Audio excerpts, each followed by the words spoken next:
동양척식 주식회사 조선식산은행을 타깃으로 그렇게 폭탄 투척을 하려고 했던 거예요. 은행이잖아요. 네. 근데 이 은행이 일본 정부가 그 당시 조선에 만들었던 수많은 경제와 관련된 공공기관 같은 건물들이 많이 생겼겠죠.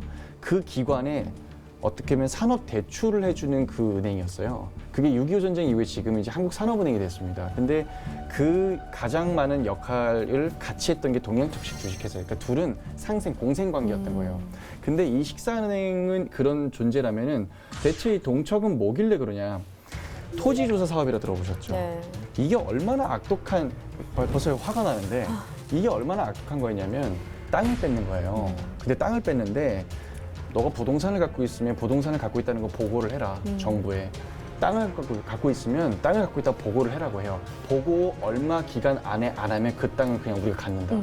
근데 그 당시 농민들은 글을 잘 못 읽잖아요. 그러니까요. 근데 갑자기 마을마다 방을 붙여요. 일주일 안에 혹은 2주일 안에 토지를 갖고 있다는 걸 보고를 해라. 글을 못 읽잖아요. 백성을 희롱한 거다. 그냥 희롱한 거 뺏는 거죠. 그렇게 뺏어 갔고요, 실제로. 누군가가 글자를 봐서 보고를 해요. 그러면 그때부터 어떻게 하냐면 토지에 해당하는 세금을 물려요. 그 세금을 물리는데 예를 들어서 내가 올해는 만약에 좀 농사가 잘 안 됐어요. 그러면 내가 낼 수 있는 할당량이 적을 거 아니에요. 할당량이 적으면 계약을 파기하고 또 뺏어가요, 땅을. 이런 식으로 사실상 이 농자 그 땅을 거의 다 일본에 빼앗기고 경매로 팔려고 일본 대지주가 뺏어가고 일본인들이 가져간 이런 상황이 된 거예요. 근데 이때 나석주 의사도 원래 조상 대대로 내려오던 자신의 땅에 대해서 너무나 많은 세금이 물려지자 이거는 너무나 부당하다고 항의를 하러 찾아갔다가 항의를 하러 갔으면 그냥 싸우고 돌아오면 되잖아요. 네. 항의를 하러 갔다가 땅을 뺏겨버려요. 아 정말 화가 나네요. 그렇게 하다 보니까 이제 농사를 지어야 되는 농토가 없잖아요.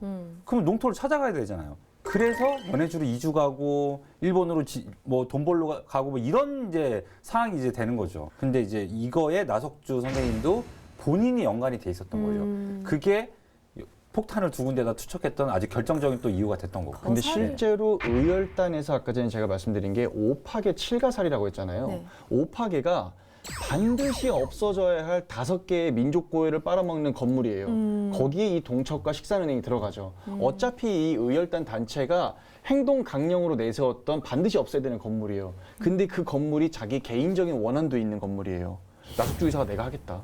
기꺼이 하겠다. 이렇게 된 거죠.